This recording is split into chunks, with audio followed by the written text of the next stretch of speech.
Hello everyone, good morning to all. Welcome back to my channel. I am Pooja. I hope Holi का festival आप लोगों का बहुत अच्छा रहा होगा। आप लोग ने बहुत इन्जॉय भी किया होगा। तो आपके इन्जॉयमेंट के लिए एक दिन काफ़ी था। कल हमारा हॉलीडे था, कल हमारी करेंट अफेयर्स नहीं हुए थे। लेकिन आज हम 14th and 15th of March के सभी इंपॉर्टेंट करेंट अफेयर्स देखेंगे। साथ ही साथ एमसीक्यू देखेंगे। एमसीक्यू के साथ क्वेश्चन ऑफ द डे भी है, जिसका आंसर आप लोग मुझे कमेंट सेक्शन में देंगे। क्लियर है? तो आइए स्टार्ट करेंगे 14th and 15th of March के सभी इंपॉर्टेंट करेंट अफेयर्स, और शुरुआत होगी आज के इंपॉर्टेंट डे से। तो सबसे पहले 14th ऑफ मार्च। अगर आप लोगों ने, जब हम मैथ्स पढ़ते हैं, सर्कल के क्वेश्चन सॉल्व करते हैं, तो आपको एक टर्म बार बार यूज होता है, विच इज पाई। पाई का मतलब होता है 22.7 या फिर 3/14। इस तरीके से आप पाई को डिफाइन करते हैं। तो हर साल हम 14th ऑफ मार्च को पाई डे सेलिब्रेट करते हैं।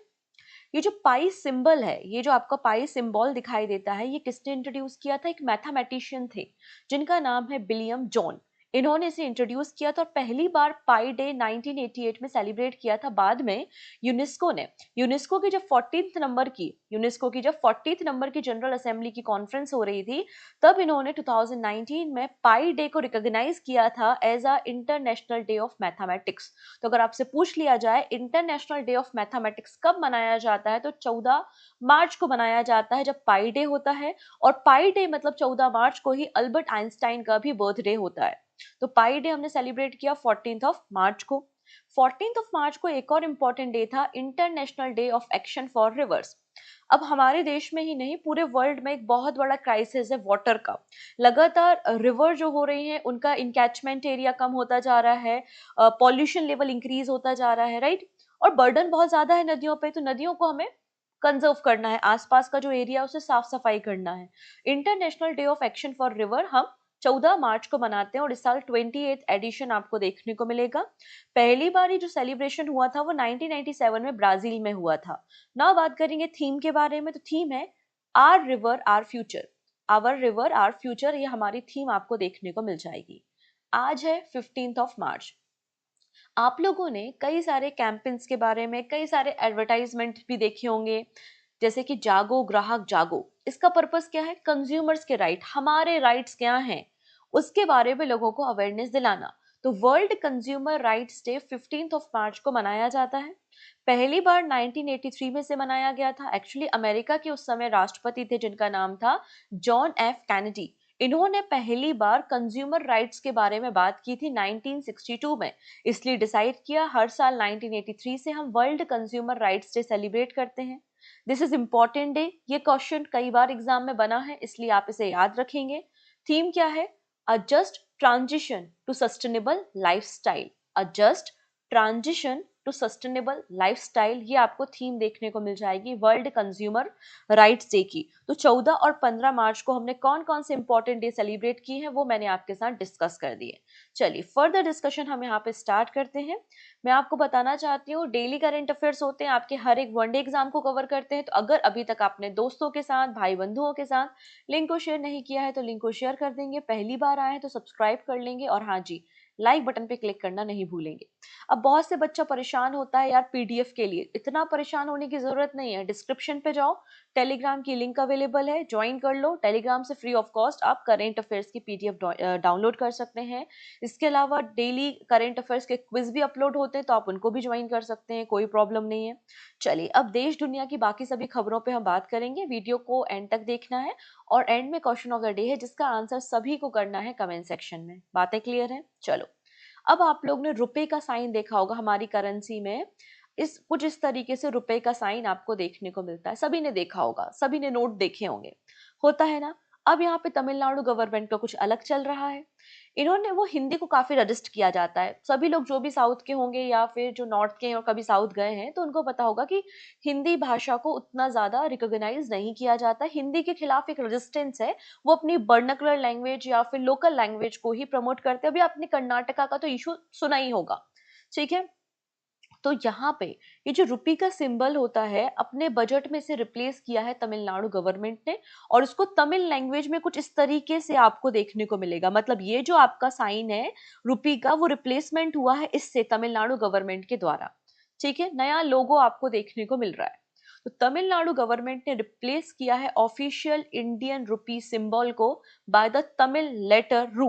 अभी हम लोग ने तमिल लेटर के बारे में बात की, ये इसको स्टेट बजट में 25-26 के बजट में तमिलनाडु गवर्नमेंट ने रिप्रेजेंट किया है। जिस पार्टी को लीड करते हैं वहां के चीफ मिनिस्टर कौन है? एम के स्टालिन।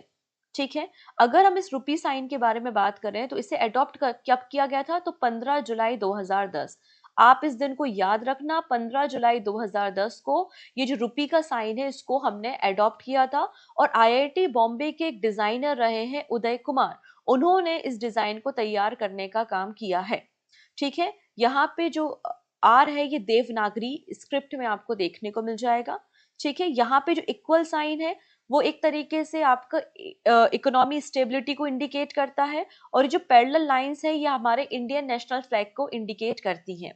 अब जो नया लोगो तमिलनाडु गवर्नमेंट ने अपने बजट में इंट्रोड्यूस किया है वो तमिल वर्ड रुबाई से है, रुबाई, जिसका पर्पस है वर्नाकुलर लैंग्वेज को प्रमोट करना। तो वो कौन सा राज्य सरकार है जिन्होंने अपने बजट में रुपी के साइन को रिप्लेस किया है बाय द वर्नाकुलर लैंग्वेज? तो आंसर हो जाएगा आपका तमिलनाडु गवर्नमेंट ने अपने बजट में रुपी के साइन को रिप्लेस करने का काम किया है। बातें समझ में आ गई हैं? और ये किसने बनाया है? उदय कुमार ने। कब अडॉप्ट किया? 2010 में। और ये क्वेश्चन एग्जाम में बन चुका है। एमपी गवर्नमेंट में जो व्यापम में एग्जाम होते हैं, तो व्यापम ने अभी जो कांस्टेबल एग्जाम लिया था और जो पटवारी का एग्जाम लिया था उसमें ये क्वेश्चन आ चुका है उदय कुमार से संबंधित। ठीक है, नेक्स्ट बात करेंगे फीफा के बारे में। अब फीफा ने 3 देशों को बैन कर दिया है अपकमिंग चैंपियनशिप से। मतलब इन 3 देशों की कोई भी एथलीट, कोई भी पार्टिसिपेंट आपको नहीं मिलने वाले हैं फीफा में। अब फीफा जो 2026 का वर्ल्ड कप है इसे होस्ट करेगा यूएसए, मैक्सिको एंड कनाडा। ये अपकमिंग इवेंट से एग्जाम में प्रश्न पूछे जाते हैं, तो याद रखना है फीफा 2026 कहाँ पर होगा? यूएसए में होगा, मैक्सिको एंड कनाडा मिलके होस्ट करेंगे। और अपकमिंग फीफा वर्ल्ड कप के लिए 3 देश हैं, रशिया, पाकिस्तान और कॉन्गो, इनको बैन कर दिया गया है due to the separate controversy. सबका अलग अलग रीजन है। जैसे कि पाकिस्तान, तो पाकिस्तान का जो पाकिस्तान फुटबॉल फेडरेशन है उसने नए कॉन्स्टिट्यूशन को अडॉप्ट नहीं किया और ना ही कॉन्स्टिट्यूशन में कोई भी रिवीजन किया है, इसके कारण पाकिस्तान को बैन किया गया है। रशिया, जियोपॉलिटिकल क्राइसिस चल रहे हैं, जियोपॉलिटिकल सैंक्शन लगे हुए हैं रशिया में बिकॉज ऑफ ऑनगोइंग वॉर, जिसके कारण फीफा ने इसे बैन किया है। और पाकिस्तान, सॉरी कॉन्गो, कॉन्गो में बहुत ज्यादा इंटरफेरेंस हो रहा है, थर्ड पार्टी इंटरफेरेंस देखने को मिल रहा है फुटबॉल फेडरेशन में, जिसके कारण फीफा से कॉन्गो को भी बैन किया है। तो सिंस 1950 अभी तक 17 देश हैं, 17 कंट्री हैं जिनको बैन किया गया है। फीफा का फॉर्मेशन 1904 में स्विट्जरलैंड में हुआ था, 211 नेशनल एसोसिएशन है एंड गिन्नी इन्फेंटिनो प्रेसिडेंट आपको मिल जाएंगे। नाउ नेक्स्ट है ग्लोबल टेररिज्म इंडेक्स। नाम से समझ में आ रहा है कि ये इंडेक्स क्या करता होगा। ये बताता होगा कि दुनिया भर में वो कौन कौन से देश हैं जहां पे टेररिज्म है, जहां पे आतंकवाद की समस्या है, बहुत ज्यादा डेथ केसेस हो रहे हैं, इंसिडेंट्स हो रहे हैं, एक्सीडेंट्स हो रहे हैं, लोगों को डेथ थ्रेट दिए जा रहे हैं, इंजरीज हो रही है, हॉस्टेज बनाया जा रहा है। कुछ समय पहले याद है पाकिस्तान की एक ट्रेन को हॉस्टेज बना लिया गया था। आई थिंक आपने करंट अफेयर्स में देखा होगा, अलग अलग न्यूज ने भी कवर किया था। तो यहाँ पे बेसिकली बात की जा रही है कि आतंकवादी गतिविधियां सबसे ज्यादा कहाँ पर है। तो ग्लोबल टेररिज्म इंडेक्स पब्लिश किया गया है और ये 12th एडिशन है। कौन सा संस्करण है? ये 12वां संस्करण है और इसको पब्लिश करने का काम institute of economics and peace करता है। ठीक है जी, इतनी चीजें। और भारत की अगर पोजीशन देखेंगे तो भारत 163 कंट्रीज के बीच में 14th पोजीशन पे है। इंडिया टेररिज्म में 14वें स्थान पर है। यहाँ पे जो इंडिकेशन है या जो इंडिकेटर्स हैं इस इंडेक्स के लिए, वो डेथ है, इंसिडेंट्स हैं, हॉस्टेजेस, इंजरीज आपको देखने को मिल जाएगी। इंडिया 14वें स्थान पर है। टॉप कंट्रीज जहां पे टेररिज्म सबसे ज्यादा है वो है बुर्किना फैसो, पाकिस्तान एंड सीरिया। तो बुर्किना फैसो, पाकिस्तान, सीरिया, माली, नाइजर, ये टॉप 5 कंट्रीज देखने को मिलेंगी। इस रिपोर्ट में बताया कि पिछले सालों की तुलना में टेररिज्म इंक्रीज हुआ है और जो इस्लामिक स्टेट्स हैं वो मोस्ट डेंजरस हैं टेररिस्ट ऑर्गेनाइजेशन के लिए। और सबसे ज्यादा डोमिनेंस देखा जा रहा है या जो टेररिज्म का सेंटर देखा जा रहा है वो साहिल रीजन है। मतलब वही नाइजीरिया, माली, बुर्किना फैसो, ये जो रीजन है अफ्रीका कॉन्टिनेंट में, इसको साहिल रीजन कहते हैं, जो कि डोमिनेंट कर रहा है, डोमिनेंस दिखा रहा है अपना टेररिज्म है। ठीक है, तो ये आपको टॉप 3 कंट्रीज याद रखनी है। भारत 14वें स्थान पर है और 12वां संस्करण यहाँ पे पब्लिश किया गया है ग्लोबल टेररिज्म इंडेक्स का। ये कुछ बातें हैं जो आपको पता होनी चाहिए। ना बात करेंगे खेलो इंडिया विंटर गेम्स के बारे में। खेलो इंडिया विंटर गेम्स 2 फेज में हुए थे और रिसेंटली सेकेंड फेज भी खत्म हो चुका है, कंक्लूड हो चुका है जम्मू एंड कश्मीर में। रिसेंटली खेलो इंडिया विंटर गेम्स का 5वां एडिशन हुआ है, ये 5th नंबर का एडिशन आपको देखने को मिलेगा। खेलो इंडिया इनिशिएटिव के अंदर खेलो इंडिया विंटर गेम्स को आयोजित किया जाता है by the ministry of youth affairs and sports. ठीक है, अब यहाँ पे मेडल टैली हमारे लिए इंपॉर्टेंट है कि खेलो इंडिया विंटर गेम्स में मेडल टैली में टॉप पर कौन है। तो इंडियन आर्मी आपको टॉप पर मिल जाएगी। इंडियन आर्मी को 18 मेडल्स मिले हैं, जिसमें से 7 गोल्ड मेडल, 5 सिल्वर मेडल और 6 ब्रोंज मेडल है। फर्स्ट नंबर पे इंडियन आर्मी है, सेकेंड नंबर पे हिमाचल प्रदेश, फिर लद्दाख और फिर महाराष्ट्र आपको देखने को मिल जाएगा। क्लियर इतनी चीजें। यहाँ पे ice hockey, ice skating, alpine skiing, Nordic skiing, है ना, कई सारे स्नो बोर्डिंग जैसे कई सारे इवेंट्स को हुआ कंडक्ट किया। ये 5वां एडिशन है। अगर हम देखेंगे पहला एडिशन 2020 में हुआ था, जिसमें जम्मू एंड कश्मीर होस्ट भी था और विनर भी था। और 2024 में इंडियन आर्मी और 2025 में भी इंडियन आर्मी आपको विनर देखने को मिल जाएगा। तो 5वां एडिशन खेलो इंडिया गेम्स का कंक्लूड हो चुका है, खेलो इंडिया विंटर गेम्स। ठीक है, नेक्स्ट बात करेंगे। हैदराबाद का Rajiv Gandhi international airport wins best airport award in the Asia Pacific region. तो एशिया पैसिफिक रीजन में जितने भी एयरपोर्ट्स हैं उनको रिसेंटली अवार्ड्स दिए गए हैं। किसने दिए हैं? एयरपोर्ट काउंसिल इंटरनेशनल ने ये एनुअल अवार्ड है, एनुअल अवार्ड डिस्ट्रीब्यूट किए गए हैं। लगभग 400 एयरपोर्ट्स का सर्वे किया गया और 400 एयरपोर्ट्स का उसके बाद असेसमेंट करने के बाद अवार्ड डिस्ट्रीब्यूट किए गए अलग अलग कैटेगरी में। जैसे कि हैदराबाद का राजीव गांधी इंटरनेशनल एयरपोर्ट जो है उसे बेस्ट एयरपोर्ट अवार्ड मिला है एशिया पैसिफिक रीजन में। किस कैटेगरी में? 15 से लेकर 25 million passengers per annum handle करने के लिए। वहीं दिल्ली का जो एयरपोर्ट है उसे भी बेस्ट एयरपोर्ट का अवार्ड मिला है एशिया पैसिफिक रीजन में, 40 मिलियन से ज्यादा पैसेंजर को हर साल हैंडल करने के लिए। तो यहाँ पर आपको अलग अलग कैटेगरी मिल रही है। पहला है best airport under 2 million passenger. तो 2 मिलियन से कम पैसेंजर की कैटेगरी में कनूर इंटरनेशनल एयरपोर्ट है केरला में। 2 से 5 मिलियन पैसेंजर की कैटेगरी में चंडीगढ़ एयरपोर्ट है। 15 से 25 मिलियन की कैटेगरी में राजीव गांधी इंटरनेशनल एयरपोर्ट है। और 40 मिलियन से ज्यादा कैटेगरी में आपको छत्रपति शिवाजी महाराज और इंदिरा गांधी इंटरनेशनल एयरपोर्ट मिल जाएगा। वही best airport at the arrival globally, जहां पे सबसे ज्यादा इंटरनेशनल ट्रेवलर्स आ रहे हैं, कैंपेगौड़ा इंटरनेशनल एयरपोर्ट बेंगलुरु आपको मिल जाएगा। क्लियर? तो ये अलग अलग कैटेगरी में एशिया पैसिफिक एरिया में अवार्ड को डिस्ट्रीब्यूट किया गया है। ठीक है, फर्दर डिस्कशन करने से पहले मैं आपको बताना चाहती हूँ कि फरवरी मंथ की मंथली करंट अफेयर्स मैगजीन, जिसमें ये सारे टॉपिक आपको कैटेगरी वाइज मिल जाएंगे, ये अवेलेबल है पूजा जैन क्लासेस एप्लीकेशन पे। आप इसे डाउनलोड कर सकते हैं, प्रिंटेबल फॉर्मेट में है।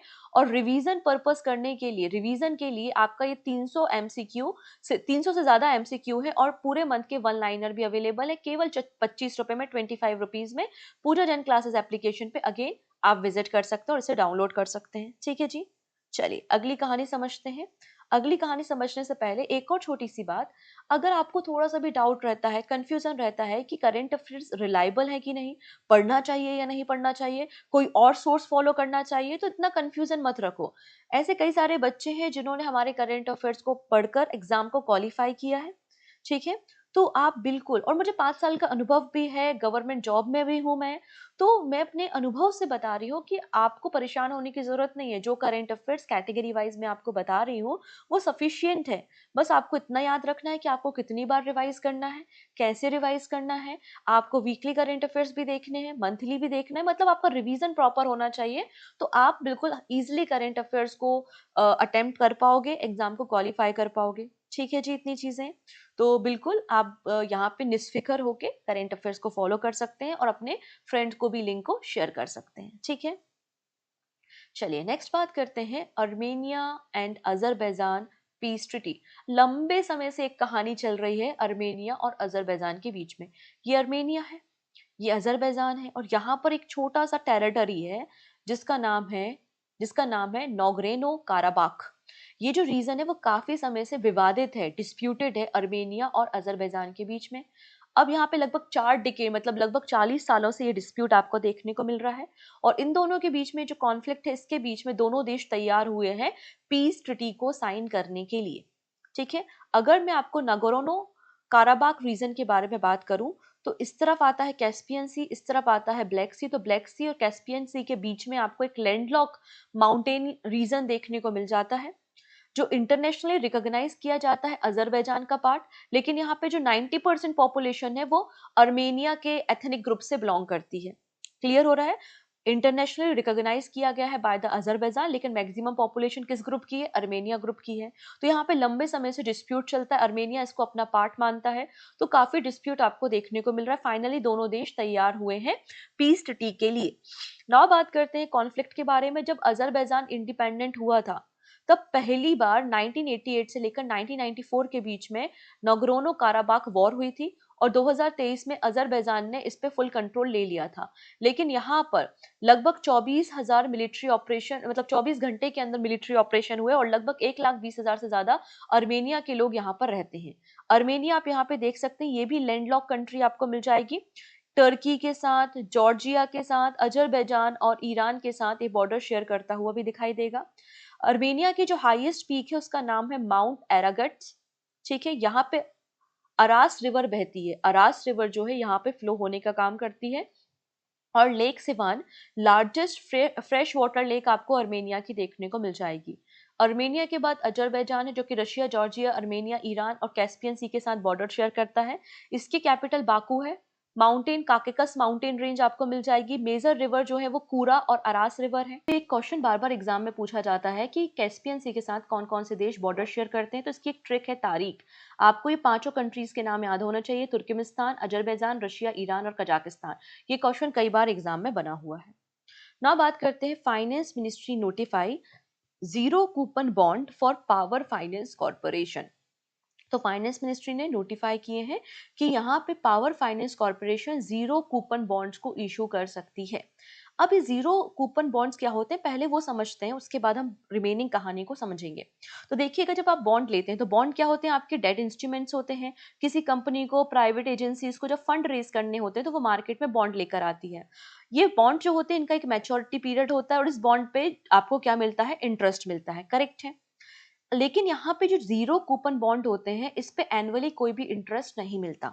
ठीक है, जीरो कूपन बॉन्ड्स क्या है? एक फाइनेंशियल इंस्ट्रूमेंट्स होते हैं जिसमें कोई भी पीरियोडिक इंटरेस्ट आपको नहीं मिलता है। इतनी चीजें क्लियर है। लेकिन ये जो बॉन्ड्स होते हैं वो हमेशा डिस्काउंटेड प्राइस पे होते हैं, और जब ये मैच्योर हो जाते हैं तो इसकी फेस वैल्यू के अकॉर्डिंगली आपको पैसा मिलता है। मतलब मान लेते हैं कि इसका डिस्काउंटेड प्राइस 5 रुपए है, जब ये मैच्योर होगा तो 10 रुपए में बिक जाएगा। 10 रुपए मतलब आपको यहाँ पर मिलेंगे। तो इससे क्या होता है? जो इन्वेस्टर्स होते हैं उनको फायदा होता है। सिंपल सी बात है, इन्वेस्टर को तो फायदा होगा ही होगा। तो ये खास बात इन बॉन्ड्स की होती है। बातें समझ में आ रही हैं कि जीरो कूपन बॉन्ड्स क्या होते हैं? ये फाइनेंशियल इंस्ट्रूमेंट्स होते हैं जिसमें कोई भी पीरियोडिक इंटरेस्ट रेट नहीं मिलता है। ये हमेशा डिस्काउंटेड प्राइस पे होते हैं। जब ये मैच्योर होते हैं, रिडीम किए जाते हैं, तो फेस वैल्यू पे इसको रिडीम किया जाता है। चलिए इसको बारे में वापस से डिस्कशन करते हैं। तो कंपनी को परमिशन मिली है कि वो 10,000 करोड़ रुपए के, कितने? 10,000 करोड़ रुपए के यहाँ पे डिस्काउंटेड प्राइस पे जीरो कूपन बॉन्ड को इशू कर सकती है। और बॉन्ड इशू करने और मैच्योरिटी का पीरियड यहाँ पे डिफाइन किया है कि आपको 31 मार्च 2027 से पहले बॉन्ड को इशू करना है, और 121 मंथ इसकी मैच्योरिटी हो जाएगी। ये जो बॉन्ड होंगे वो 50,000 रुपए पर यूनिट पे लॉन्च होंगे, जबकि इनकी फेस वैल्यू क्या होगी? 1 लाख रुपए होगी। तो ये जो डिफरेंस होता है वही तो इन्वेस्टर का प्रॉफिट आपको देखने को मिल जाएगा। और यहाँ पे कितना? 10 लाख से ज्यादा बॉन्ड को इशू करने का काम किया जाएगा। ठीक है। नेक्स्ट है, India become the top source of FDI into Dubai. तो दुबई में सबसे बड़ा जो फॉरेन डायरेक्ट इन्वेस्टमेंट जा रहा है वो इंडिया से जा रहा है। India has become the top contributor of foreign direct investment into the Dubai in 2024, और इंडिया ने यूएसए, फ्रांस और यूके को भी ओवरटेक कर लिया है। Recently financial times limited FDI market data publish हुआ है। उसमें बताया गया कि सबसे ज्यादा जो ग्रीन फील्ड एफडीआई आ रहा है वो भी एफडीआई कहाँ पर आ रहा है? दुबई में आ रहा है। और जो वर्ल्ड की टॉप डेस्टिनेशन है ग्रीन फील्ड एफडीआई में, वो भी फोर्थ कॉन्जिक्यूटिव ईयर दुबई है। और इंडिया का जो एफडीआई है वो इंक्रीज होता जा रहा है दुबई में। इंडिया लगभग 21.5% टोटल एफडीआई का दुबई में होल्ड करती है, जबकि यूएसए 13% और फ्रांस 11%। ठीक है। नेक्स्ट है, Muthoot Microfin wins double gold at Skoch award 2024। Skoch award, जो भी कंपनीज होती हैं जो अच्छा काम करती हैं, गवर्नेंस जिनका प्रॉपर होता है, उनको स्कॉच अवार्ड 2000, मतलब स्कॉच अवार्ड दिया जाता है। स्कॉच अवार्ड 2025 यहाँ पे डिस्ट्रीब्यूट किए गए हैं, और दो अलग अलग कैटेगरी में दो अलग अलग कैटेगरी में मुथूट माइक्रोफिन को ये अवार्ड डिस्ट्रीब्यूट किए गए हैं, क्योंकि इन्होंने जो भी इनिशिएटिव लॉन्च किए हैं वो वीमेन सेंट्रिक थे, जो कि महिलाओं को एम्पावर करने का काम कर रहे थे। यहाँ पे जो सीईओ हैं मुथूट माइक्रोफिन के, उनका नाम है सदाफ सईद, और चेयरमैन जो स्कॉच ग्रुप के हैं उनका नाम है समीर कोचर। अब इन्हें दो अलग अलग कैटेगरी में अवार्ड मिले हैं, जैसा कि मैंने कहा, एक है corporate excellence, best customer application on digital financial inclusion, और इन्होंने महिला मित्र को भी लॉन्च किया था। बेस्ट इंश्योरेंस स्कीम इन्होंने लॉन्च की थी, जिसके कारण इन्हें अवार्ड मिला है। तो दो अलग अलग कैटेगरी में स्कॉच अवार्ड से मिला है, गोल्ड अवार्ड। नेक्स्ट बात करेंगे अश्विनी के बारे में। ये अश्विनी है, जो कि एक रेडार सिस्टम आपको देखने को मिल रहा है। रेडार क्या करता है, जो भी एरियल टारगेट्स होते हैं, चाहे वो आपके हाई स्पीड एयरक्राफ्ट हो या लो स्पीड आपके ड्रोन्स वगैरह हो, आपकी मिसाइल वगैरह, उन सबको ट्रैक करने का काम क्या करते हैं, हमारे रेडार करते हैं। तो ये रेडार है अश्विनी। ठीक है, तो यहाँ पे मिनिस्ट्री ऑफ डिफेंस ने 2,906 करोड़ 2,906 करोड़ रुपीस की डील साइन की है भारत इलेक्ट्रॉनिक्स लिमिटेड गाजियाबाद के साथ, और प्रक्योर कर रहे हैं low level transportable radar, low level transportable radar, जिसका नाम है अश्विनी, जिसको डिजाइन और डेवलप किसने किया है, डीआरडीओ ने इसे डिजाइन एंड डेवलप किया है। नाउ बात करते हैं RBI, reserve bank of India की 5 सब्सिडरी हैं, और सबसे जो नई सब्सिडरी है वो है आरबीआईएच, जिसका नाम है रिजर्व बैंक इनोवेशन हब। इन्होंने रिसेंटली डिजाइन साला को लॉन्च किया है, एक नया इनिशिएटिव है जो कि ह्यूमन सेंटर्ड डिजाइन है। इसका पर्पस है फाइनेंशियल इनोवेशन, जो नए नए आइडियाज आते हैं यूथ के माइंड में, नए नए डाउट्स होते हैं, उनको सॉल्व करना, वो भी इनोवेशन तरीके से। ठीक है, तो रिजर्व बैंक इनोवेशन हब ने लॉन्च किया है डिजाइन साला, an initiative aimed at promoting financial innovation through the human centric design. इसे लॉन्च करने का काम नंदन नीलकनी ने किया है, जो कि चेयरमैन एंड को फाउंडर है इन्फोसिस के, during the building for billion event in Bengaluru. ठीक है, नेक्स्ट बात करेंगे अतुकल पोंकला के बारे में। अतुकल पोंकला जो है वो सबसे बड़ी, वर्ल्ड की सबसे बड़ी महिलाओं की गैदरिंग होती है, एक फेस्टिवल होता है जो 10 दिनों तक चलता है। कहां पर, केरला में। तो सिंपल सा प्रश्न बनेगा कि अतुकल पोंकला कहाँ का मनाया जाने वाला त्योहार है, फेस्टिवल है, तो 10 दिनों का त्योहार है, जो कि केरला में मनाया जाता है, त्रिवेंद्रम में मनाया जाता है, जो कि यहाँ पर गॉडेस कनक्की और द भद्रकाली को डेडिकेटेड है। ये जनरली फरवरी या मार्च के महीने में होता है, 10 दिन का होता है। पोंगला का मतलब यहाँ पे बॉइल ओवर होता है। इसमें क्या होता है, जो स्वीट डिश होती है पाइसम, पाइसम बनाया जाता है और देवी जी को ऑफर करने का काम किया जाता है। तो अतुकल पोंगला आपको केरला का त्योहार देखने को मिल जाएगा। नेक्स्ट है गोल्ड मर्करी अवार्ड। यहाँ पे ये 14th नंबर के दलाई लामा आपको देखने को मिल रहा है। 14वें नंबर के दलाई लामा का नाम है तेंजिन ग्यात्सो। इन्हें गोल्ड मर्करी अवार्ड दिया गया है। गोल्ड मर्करी इंटरनेशनल ने ये अवार्ड दिया है। क्यों दिया है, पीस को प्रमोट करने, कल्चर को प्रमोट करने, तो पीस एंड सस्टेनेबिलिटी के लिए गोल्ड मर्करी अवार्ड दिया जाता है 1961 से। और ये अवार्ड 2025 में किसे दिया जा रहा है, 14th नंबर के दलाई लामा जी को दिया जा रहा है। ये जो अवार्ड सेरेमनी है वो धर्मशाला में होगी, क्योंकि धर्मशाला में ही तो दलाई लामा जी रहते हैं।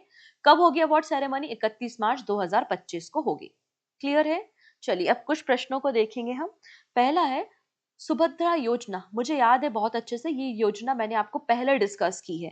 तो सुभद्रा योजना रिसेंटली न्यूज में है, ये किस राज्य सरकार की स्कीम है, तो सुभद्रा योजना उड़ीसा गवर्नमेंट की स्कीम आपको मिल जाएगी। इसके अंदर 5,000 करोड़ रुपए रिसेंटली फाइनेंशियल सपोर्ट डिस्ट्रीब्यूट किया गया है महिलाओं को। प्रधानमंत्री नरेंद्र मोदी ने सुभद्रा योजना को सितंबर 2024 में लॉन्च किया था। उड़ीसा की जो कैपिटल है वो भुवनेश्वर है। मोहन चरण मांझी चीफ मिनिस्टर है। डिप्टी सीएम कौन है, केवी सिंहदेव और प्रभावती परिदा आपको मिल जाएंगी। गवर्नर है हरि बाबू कंभापति, और टोटल सीट्स हैं 147, 147। Which state government has launched Project हिफाजत to protect women from violence? तो प्रोजेक्ट हिफाजत को पंजाब राज्य सरकार ने शुरू किया है। Which state introduced the rise app? तो राइज ऐप यहाँ पे रूटीन चाइल्ड वैक्सीनेशन के लिए स्टार्ट किया गया है by the Uttar Pradesh government. Recently, which organization have been banned by the center for the 5 year? तो 5 ईयर के लिए वो कौन से ऑर्गेनाइजेशन है जिनको बैन किया गया है by the ministry of home affairs? तो Awami action committee and Jammu and Kashmir Ittihadul Muslimeen. Option number B बिल्कुल करेक्ट हो जाएगा। Which country has conferred its highest civilian award? The grand commander of the order of the star and the key of Indian ocean, तो correct answer हो जाएगा Mauritius.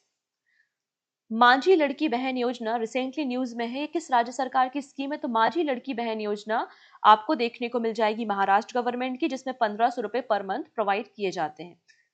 Next है, which Indian naval ship arrive in Port Louis Mauritius, तो कौन सी naval ship गई थी? INS Imphal गई थी 57th नेशनल डे के सेलिब्रेशन में।